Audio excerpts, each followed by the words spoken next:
Dear students, next നമുക്ക് discuss ചെയ്യാനുള്ളത് relation between K P and K X, K C and K X. അപ്പോൾ first നമുക്ക് എന്ത് നോക്കാം? K P and K X നോക്കാം അല്ലേ.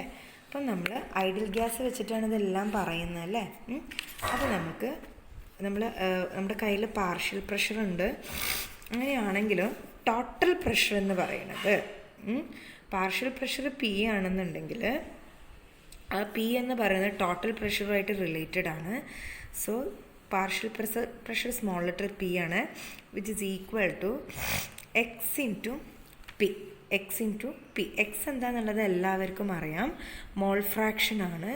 സോ ഈ പി എന്ന് പറഞ്ഞു കഴിഞ്ഞാൽ നമുക്ക് എന്താണ്? പി എന്ന് പറഞ്ഞാൽ ടോട്ടൽ പ്രഷറാണ്. ഓക്കെ, ടോട്ടൽ പ്രഷറാണ്. അപ്പോൾ അങ്ങനെയാണെങ്കിൽ നമുക്ക് എന്ത് എഴുതാൻ പറ്റും? ഇക്വിലിബ്രിയം കോൺസ്റ്റൻറ്റിലേക്ക് നമുക്കിതിനെ കൊണ്ടുവരാൻ പറ്റും അല്ലേ. നമ്മുടെ equilibrium constant in terms of partial pressure K P എന്തായിരുന്നു? P L raise to L into P M raise to M divided by P A raise to A into P B raise to B. അങ്ങനെയാണെങ്കിൽ partial പ്രഷറിൻ്റെ equation ഇതാണെങ്കിൽ അവിടെ നമുക്ക് X P substitute ചെയ്തിട്ട് equation ഉണ്ടാക്കിക്കൂടെ? അപ്പോൾ നമുക്ക് എങ്ങനെയാണെന്നുള്ളത് നോക്കാം. ഇതായിരുന്നു നമ്മുടെ കെ പിൻ്റെ ഇക്വേഷൻ അല്ലേ. ഇതായിരുന്നു നമ്മുടെ കെ പിൻ്റെ ഇക്വേഷൻ. ഇതിങ്ങനെയാണെങ്കിൽ instead of this small P we can substitute this X P. So the equation converted to X P. Here mole fraction is the variable. So നമ്മൾ put L here. So x raised to p, x into p raised to L into xp m divided by xa p a into xb p raised to b. ഇവിടെ അങ്ങനെ കുറേ dots ഇടണേ, കാരണം ഇതിവിടുന്ന് അങ്ങോട്ട് കുറേ reactions ഇതുപോലെ എഴുതണം. പക്ഷെ നമ്മൾ ആകെ 2 എണ്ണം വെച്ചിട്ട് എഴുതിയിട്ട് പിന്നെ കുറേ സോ ഓൺ എന്നുള്ള ഒരു രീതിയിലാണ് കാണിക്കുന്നത്. നമ്മൾ നേരത്തെ ഇക്വേഷനിൽ ചെയ്ത മാതിരി തന്നെ കോൺസ്റ്റൻറ്റിനെ പുറത്തേക്ക് എടുക്കുക, വേരിയബിളിനെ അവിടെ നിർത്തുക. സോ ഇക്വേഷൻ എങ്ങനെ എഴുതും? X L into X M M divided by X A raise to A X B raise to B. അങ്ങനെ പോവാണ്. So on into capital P L plus M plus minus, ഇവിടെ ഞാൻ സ്റ്റെപ്പിനി break ചെയ്യേണ്ട, നേരെ തന്നെ എഴുതാം, എ പ്ലസ് ബി പ്ലസ്. സ്ഥലമില്ലായിട്ട് ചെറുതാക്കിയിട്ടാണ് എഴുതിയത്, നിങ്ങൾക്ക് മനസ്സിലായി എന്ന് കരുതുന്നു. നോക്കൂ, L plus M plus so on minus A plus B plus and so on അല്ലേ. ദെൻ അങ്ങനെയാണെങ്കിൽ ആ റിലേഷൻ അങ്ങനെയാണെന്നുണ്ടെങ്കിൽ നമ്മൾ നേരത്തെ ചെയ്ത പോലെ തന്നെ നമുക്ക് എങ്ങനെ എഴുതാം? K P is equal to K X അല്ലേ. ആ ഒരു ടേം, ഈ ഒരു ടേമിനെ നമുക്ക് മൊത്തമായിട്ട് എന്ത് പറയാം? കെ എക്സ് എന്ന് പറയാം. ഇതെന്ന് പറഞ്ഞു കഴിഞ്ഞാൽ ഡെൽറ്റ എൻ ആണ്. അപ്പോൾ P raise to delta N എന്ന് നമുക്ക് പറയാം അല്ലേ. അപ്പോൾ നമുക്ക് എങ്ങനെ എഴുതാം? K X into P raise to delta N. കണ്ടോ, നമ്മൾ നേരെ റിലേഷനിലേക്ക് കൊണ്ടെത്തിച്ചത് കണ്ടില്ലേ? കെ പി ആൻഡ് കെ എക്സിൻ്റെ റിലേഷനിലേക്ക് നമ്മൾ കൊണ്ടെത്തിച്ചു അല്ലേ. ഇനി നമുക്ക് എന്താ ചെയ്യേണ്ടത്? കെ സി ആൻഡ് കെ എക്സിലേക്ക് കൊണ്ടെത്തിക്കണം. അപ്പോൾ കെ പി ആൻഡ് കെ എക്സിൻ്റെ റിലേഷനിലേക്ക് നമ്മൾ കൊണ്ടെത്തിച്ചു. ഇനി അങ്ങനെയാണെന്നുണ്ടെങ്കിൽ നമുക്ക് എങ്ങനെ എഴുതാം? ഇതിനെ വേറൊരു രീതിയിൽ എഴുതാം. എങ്ങനെയാണെന്ന് വെച്ച് കഴിഞ്ഞാൽ K P is equal to K C into, ഈ റിലേഷൻ നമ്മൾ ആദ്യം പഠിച്ചതാണ്, K P and K C. ഇത് ഫസ്റ്റ് നമ്മൾ പഠിച്ച റിലേഷനാണ്. അതിന് ശേഷം നമ്മൾ രണ്ടാമത് പഠിച്ച റിലേഷനാണ്. ഇതിൽ നിന്ന് നമുക്ക് ഇനി എവിടേക്ക് എത്തിക്കണം? കെ എക്സിലേക്കുള്ളൊരു റിലേഷനിലേക്ക് എത്തിക്കണം. അതായത് that is K X and K C relation. K P and K സിയും പറഞ്ഞു, കെ പി ആൻഡ് കെ എക്സും പറഞ്ഞു. ഇനി ഏത് റിലേഷനാണ് പറയാനുള്ളത്? കെ സി ആൻഡ് കെ എക്സാണ് നമുക്ക് പറയാനുള്ളത് അല്ലേ. അതിലേക്ക് എത്തിക്കണം. വളരെ എളുപ്പമല്ലേ, കാരണം കെ പി എന്ന് പറഞ്ഞാൽ ഇതാണെന്ന് നമുക്കറിയാം. So this equation is substituted here. അപ്പോൾ ഇക്വേഷൻ എന്താകും? കെ പിക്ക് പകരം ഇവിടെ ഇത് കൊടുക്കുക. അപ്പോൾ എന്താകും? K C into R T raise to delta N is equal to K X into P raise to delta N. അപ്പോൾ ഇനി നമുക്ക് കെ എക്സിലേക്ക് കൊണ്ടെത്തിച്ചൂടെ? കെ എക്സ് എന്ന് പറഞ്ഞു കഴിഞ്ഞാൽ എന്താണ്? ഈ ഇക്വേഷൻ നമുക്ക് ഉണ്ടാക്കാം. കെ എക്സ് എന്ന് പറഞ്ഞു കഴിഞ്ഞാൽ എന്താണ്? K C into R T by P raise to delta N. Or നമുക്ക് എങ്ങനെ എഴുതാം? K X is equal to K C into ഇതെന്ന് പറഞ്ഞാൽ എന്താണ്? വി ആണ് അല്ലേ? ആർ ടി, അതായത് P is equal to P V is equal to N R T അല്ലേ? Or V is equal to four എന്താണ്? Or V is equal to R T by N R T by v is equal to nRT by p, or for n is equal to 1, for n is equal to 1, v is equal to RT by p അല്ലേ? അങ്ങനെയാണെങ്കിൽ നമുക്ക് എങ്ങനെ എഴുതാം? K C into V raise to delta N, V raise to delta N.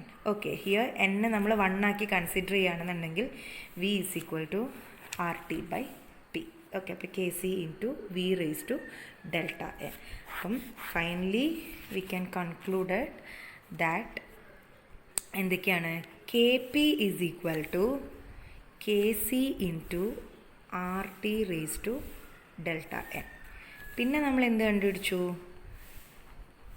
K P is equal to K X into P raise to delta N. പിന്നെ നമ്മൾ എന്ത് കണ്ടുപിടിച്ചു? K X equal to ഏതെങ്കിലും ഒരു ഇക്വേഷൻ എഴുതുക കേട്ടോ. ഒന്നെങ്കിൽ K C into R T by P, ഇത് ആർ ടി വെച്ചിട്ട് എഴുതിയാലും തെറ്റില്ല. അല്ലെങ്കിൽ K C into V raise to delta N, ഏത് വേണമെങ്കിലും എഴുതിയാലും തെറ്റില്ല. ഇത് മൂന്നും വളരെ ഇമ്പോർട്ടൻ്റ് ആണ്. നന്നായിട്ട് പഠിക്കുക എല്ലാവരും കേട്ടോ. ചിലപ്പോൾ 1 വേർഡിന് മാത്രം ചോദിക്കും, ചിലപ്പോൾ 2 മാർക്സിന് മാത്രം ഇത് മാത്രം എഴുതാൻ പറയും. അല്ലെങ്കിൽ എസ് എയിൽ പ്രതീക്ഷിക്കും. എപ്പോഴെങ്കിലും ഈ ഒരു ക്വസ്റ്റ്യൻ ഷുവറാണ്, അത്രയ്ക്ക് ഇമ്പോർട്ടൻ്റ് ആണ്. സോ മക്കൾ നന്നായിട്ട് പഠിക്കുക. ഓക്കെ ഡിയർ സ്റ്റുഡൻസ്, ഇനി സിഗ്നിഫിക്കൻസ് ഓഫ് റിയാക്ഷൻ കോഷ്യൻ്റ് ആണ്. മുന്നേ നമ്മൾ റിയാക്ഷൻ കോഷ്യൻ്റ് എന്താണെന്ന് പറഞ്ഞിട്ടുണ്ടായിരുന്നു. റിയാക്ഷൻ കോഷ്യൻ്റ് എന്ന് പറഞ്ഞു കഴിഞ്ഞാൽ ഇതായിരുന്നു. It is related to the activity.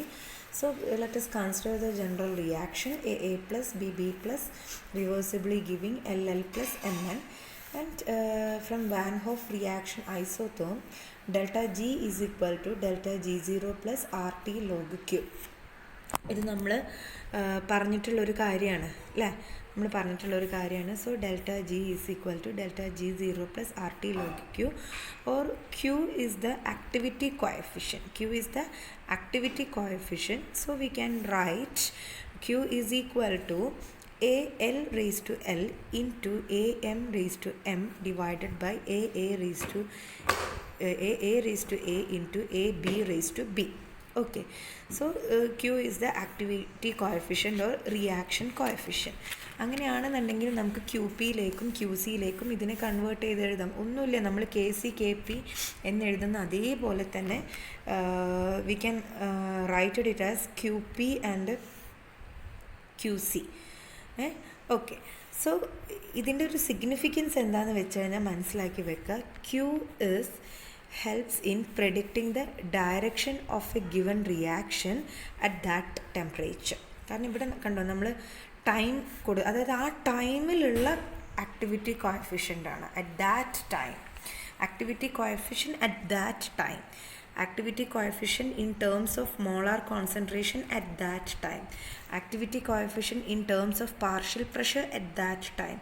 So activity coefficient Q is used in predicting the direction of a given reaction at that temperature. This is the significance of this Q. Okay, so ഇവിടെ നിങ്ങൾ ഈ relations പഠിച്ചു വെക്കണം. If QP less than KP or QC less than Kc, which means the reaction takes place in a forward manner. That is, the equilibrium is shifted from left to right. Equilibrium is shifted to left to right. That is forward reaction to attain equilibrium. Then if QP less than KP or QC less than KC, which means the reaction at taking place in a forward man, that is the equilibrium is shifted from left to right, which means forward reaction to attain equilibrium. ഇങ്ങനെ വന്നു കഴിഞ്ഞാൽ reaction forward റിയാക്ഷനായിട്ടേ നടക്കുള്ളൂ. അങ്ങനെ നടന്നാൽ മാത്രമേ ആ reaction ഇക്വിലിബ്രിയത്തിലേക്ക് എത്തുള്ളൂ. ഇനി Q P less than K P or Q C less than K C നേരെ ഓപ്പോസിറ്റ് ആണെങ്കിലോ the reaction is taking place in a backward manner, which means the reaction is to attain equilibrium from right to left അതായത് തിരിച്ച് reverse റിയാക്ഷനായിട്ടേ നടക്കുള്ളൂ. Or Q P greater than K P or Q C greater than K C ആണെങ്കിൽ the reaction is taking place in a reverse manor, that is backward reaction to attain equilibrium or taking place like this manner. അതായത് reaction എങ്ങോട്ട് shift ചെയ്യും? റൈറ്റിൽ നിന്ന് ലെഫ്റ്റിലേക്ക് shift ചെയ്യും. ഇനി രണ്ടുപേരും ഈക്വൽ ആണെങ്കിലോ, if Q P is equal to K P or Q C equal to K C, which means ആ റിയാക്ഷൻ ഓൾറെഡി എന്താണ്? അറ്റ് ഇക്വിലിബ്രിയാണ്. That is no net reaction. അപ്പം ഈ ഒരു റിലേഷൻ നിങ്ങൾ പഠിക്കുക. ഇതാണ് ഇതിൻ്റെ സിഗ്നിഫിക്കൻസ് ഇതാണ്. It is used in predicting the direction of a reaction at that temperature. Okay, ഇത് വന്നിട്ടുള്ളത് വാൻ ഹോഫ് ഐസോതേർം എന്നാണ്. And Q is the activity coefficient. നമുക്കതുകൊണ്ട് ക്യു പി ക്യു സി ടേംസിലേക്കൊക്കെ ഇതിനെ കൺവേർട്ട് ചെയ്യാൻ പറ്റും. അതുകൊണ്ടാണ് നമുക്ക് ഈ റിയാക്ഷൻസ് കണ്ടീഷൻസ് പറയാൻ സാധിക്കുന്നത്. ലെസ് ദാൻ ആവുകയാണെങ്കിൽ forward reaction, Q P greater than K P ആവുകയാണെന്നുണ്ടെങ്കിൽ ബാക്ക്വേർഡ് റിയാക്ഷൻ, എല്ലാം ഈക്വൽ ആണെന്നുണ്ടെങ്കിൽ there is no net reaction because the system is already at equilibrium. Okay.